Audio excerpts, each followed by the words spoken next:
Notre dossier d'aujourd'hui, on va revenir sur Gérard Depardieu et complément d'enquête. Vous le savez, il y a quelques mois, les équipes de complément d'enquête ont réalisé un nouveau numéro sur Gérard Depardieu, un reportage qui a fait énormément parler. Et on y voit, on y voyait, il faut voir avec l'enquête, on va en parler avec Jérémy Assous, Gérard Depardieu sexualisait une petite fille, ça avait indigné tout le monde, bien entendu, ces mots de Gérard Depardieu. Et Gérard Depardieu a rapidement dénoncé une instrumentalisation des images. Maître Jérémy Assous était venu sur notre plateau pour nous en parler. Aujourd'hui, il est de nouveau avec nous et il a de grosses révélations à nous faire. Et en plus, Jérémy Assous, bravo à vous, puisque Gérard Depardieu avait perdu pas mal de ses procès dernièrement. Et là, c'est la première fois qu'il gagne. Et c'est important ce qui va se passer. Est-ce que vous pouvez expliquer à nos téléspectateurs, parce qu'on parlait bien sûr de ces images de Gérard Depardieu dans Complément d'enquête, et Gérard Depardieu, je l'ai dit, a dénoncé une instrumentalisation des images. Vous aviez demandé les rushs aux producteurs, c'est-à-dire les rushs, c'est en fait l'ensemble de tout ce qui a été tourné, pour voir sans montage, pour voir ce qui correspond à tel montage, quelle image correspond à tel montage, et pour voir vraiment les images brutes. Et qu'est-ce qui s'est passé? Parce que les rushs étaient extrêmement importants pour vous, et bien sûr pour l'enquête. Bien, merci. Ce qui est très important, c'est que ce complément d'enquête reposait sur une séquence dans laquelle on affirme, enfin, complément d'enquête, affirme que Gérard Depardieu a sexualisé un enfant. Et la phrase exacte, c'est « il va même jusqu'à sexualiser une fillette d'une dizaine d'années ». Donc, avec complément d'enquête, on fait passer Gérard Depardieu pour quelqu'un qui a des propos pédophiles, ce qui est scandaleux. Bien sûr. En plus, il le présente comme tel dans le cadre d'un document d'information. Donc on accorde énormément de crédit, puisque nous savons tous que complément d'enquête est dans la catégorie de l'information et non du divertissement. Cette phrase a choqué n'importe quel téléspectateur. Et cette phrase a eu une importance capitale, puisqu'elle a décrédibilisé Gérard Depardieu, et même ses soutiens les plus importants étaient systématiquement accusés de protéger quelqu'un qui avait eu des propos inadmissibles. Or, Gérard Depardieu a toujours soutenu qu'il n'avait jamais eu cette phrase à l'encontre d'un enfant, mais qu'elle avait été tenue dans le cadre d'un projet cinématographique, un long métrage réalisé par Yann Moix, et c'était une œuvre de fiction où le réalisateur Yann Moix lui demandait de jouer différents personnages, notamment quelqu'un qui pouvait être extrêmement vulgaire, antipathique, etc.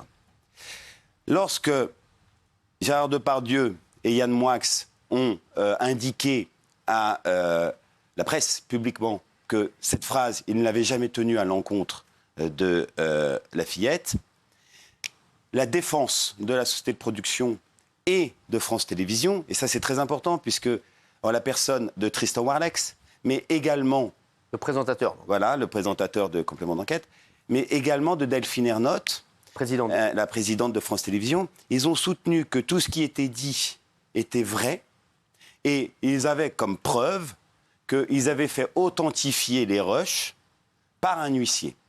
Et que cette authentification était dans un constat d'huissier que personne n'a vu, dont on ne connaît pas le nom, et qui refusait de communiquer. Pas les rushs, maître. Ils n'ont pas dit les rushs. Ils ont dit les rushs. Ils ont dit le montage. Non, mais justement. L'huissier, il est venu constater le montage. Mais c'est déjà une tromperie. C'est déjà une tromperie vis-à-vis. Non, mais ce qui est très important, c'est que le montage est le fruit d'une sélection des rushs, par définition. Vous êtes d'accord sur le fait que pour le moment, personne n'a vraiment vu les rushs? C'est la raison pour laquelle la justice vous donne raison. Sont bien évidemment le producteur du documentaire Carrie, dirigé par Anthony Dufour. Et maintenant, c'est ce qu'a affirmé Delphine Ernotte dans le journal Le Monde, elle-même, puisqu'ils ont, à titre exceptionnel, c'est ce qu'ils disent, ils ont regardé l'intégralité des rushs de cette séquence et du montage pour confirmer que ce qui a été dit et les propos tenus par Gérard Depardieu le sont bien à l'encontre d'une fillette. Et c'était pour répondre au président de la République, Emmanuel Macron, qui avait dit « Attention, il y a une polémique sur cette séquence ». Nous n'avons eu de cesse de demander, tant à l'Arcom, qui reste bien silencieuse, d'avoir accès à ces rushs et à ce constat, puisque France Télévisions a dit, en la personne de son directeur de l'information, que l'ensemble des documents étaient à la disposition de l'Arcom. Mais nous avons également demandé à France Télévisions et également aux producteurs. Ils ont toujours refusé. Ce qui fait que Gérard Depardieu n'a eu d'autre choix que de saisir la justice pour demander à ce que cette dernière se prononce et ordonne ou pas qu'il puisse avoir accès à l'intégralité des rushs et des images. Et c'est la décision qui a été rendue hier. Donc ça, c'est une décision très importante. C'est capital, puisque la justice a dit, le tribunal judiciaire de Paris a indiqué que la demande de Gérard Depardieu était parfaitement légitime, puisqu'on remet en cause son honneur, mais également c'est le fait qu'il est paradoxal de soutenir il a bien tenu ses propos et de refuser de le prouver. Et ce qui est très intéressant, c'est que tant le producteur Anthony Dufour que France Télévisions, dans le cadre de cette affaire, 40 pages de conclusion pour Dufour et Icari, 20 pages pour France Télévisions, c'est 20 pages dans lesquelles ils s'opposent catégoriquement à ce qu'on puisse avoir accès à cela.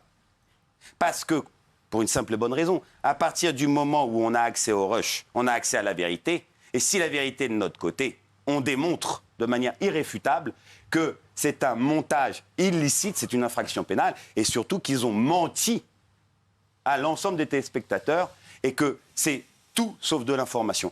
Et ça, la justice hier a fait droit à la demande de Gérard Depardieu, et maintenant on va pouvoir démontrer que le lynchage, puisque c'est véritablement un lynchage dont Gérard Depardieu a été victime depuis le 7 décembre, date de la diffusion du complément d'enquête, repose sur un montage illicite où ils ont truqué la réalité.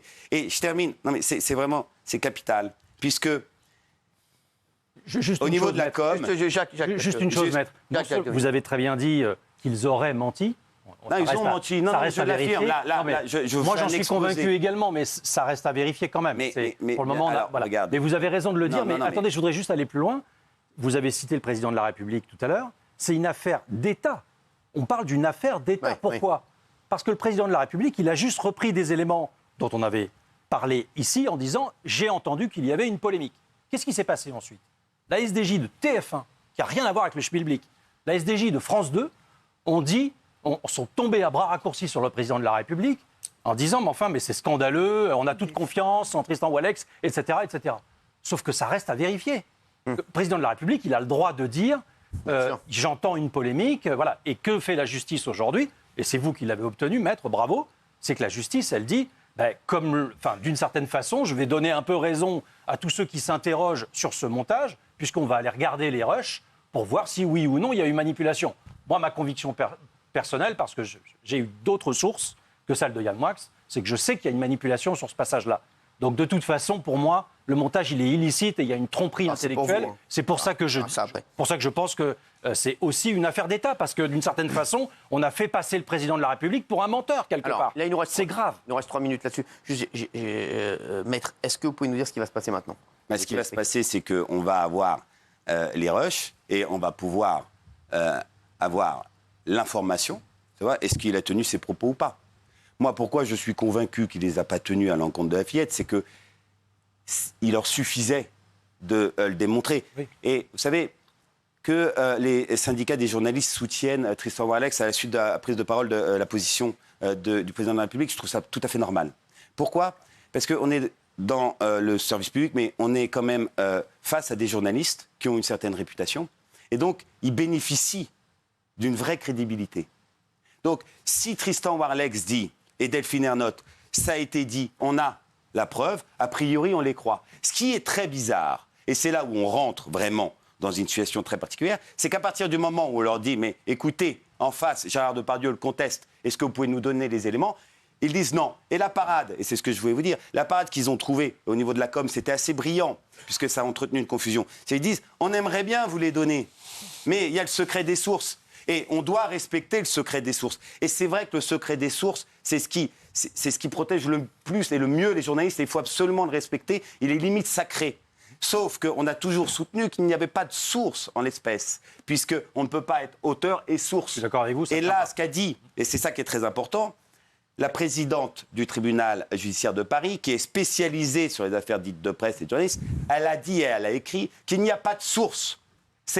On ne peut pas se réfugier et se cacher derrière le secret des sources, parce qu'elle a parfaitement compris que tout ça était faux. Et donc maintenant, avec les rushs, on va pouvoir tous vérifier si c'est vrai ou pas. On sait tous que c'est pas vrai. Ce qui a été diffusé est une manipulation. Et le pire, et c'est ça ce qui est pour moi encore plus grave, c'est que France Télévisions aurait pu se désolidariser du producteur. Elle aurait pu parfaitement dire, écoutez, c'est une prod externe, ils nous ont vendu ça, on l'a acheté, on a une garantie de bonne fin, on est de bonne foi, on vérifie. Non, France Télévisions a non seulement couvert, mais a protégé et a amplifié le problème lorsqu'elle dit que tout ce qui est télédiffusé a été authentifié. C'est faux. Donc là, France Télévisions va également répondre, puisque maintenant elle est complice du montage illicite, elle va également répondre devant les juridictions pénales. Et Tristan Warlex, Delphine Ernotte vont en répondre parce qu'ils ont pris position. Et c'est la même chose que Ikari. Et on a trompé des millions de personnes. On a sali l'un des plus grands acteurs français de l'histoire du cinéma. Et il y a d'autres choses aussi. Non, mais attention. Les autres choses bénéficient de la présomption d'innocence. Ne présentez pas non plus votre client comme une oie blanche. Il a quand même d'autres affaires pénales. Mais les autres affaires, ils bénéficient de la présomption d'innocence. Bien sûr. Mais on ne peut pas non plus ne pas le... Bravo, maître. C'est important, je termine là-dessus. Pourquoi ? Parce que dans les autres affaires, vous n'avez pas accès au dossier, personne n'a accès au dossier, et on respecte la présomption d'innocence en France. À partir du moment où on entend et on voit une image, il n'y a pas besoin de procès, on dit qu'il a tenu ses propos, donc il est coupable. Et à partir du moment où on considère qu'il est coupable d'avoir tenu des propos pédophiles, on l'associe à ça, et ça crédibilise le reste. Alors que si on démontre que c'est faux, là on revient et on retrouve un climat serein et normal, et on va pouvoir montrer que Complément d'enquête n'a eu de cesse de vouloir détruire Gérard Depardieu par des moyens totalement illégaux et faux. Merci. Merci, maître. Merci, maître Jérémy Assous. On attend avec impatience de voir vraiment si les images ne correspondent pas aux vraies images et s'il y a eu un montage fallacieux. Vraiment, on espère que vous nous donnerez tout ça parce que ça a été le feuilleton de l'année et c'est vrai que ça a été incroyable. C'est réellement une affaire d'État et bravo à vous d'avoir réussi à faire ça parce que c'est une grosse avancée. On attend ça avec impatience. Merci Jérémy Assous. Merci d'avoir été avec nous.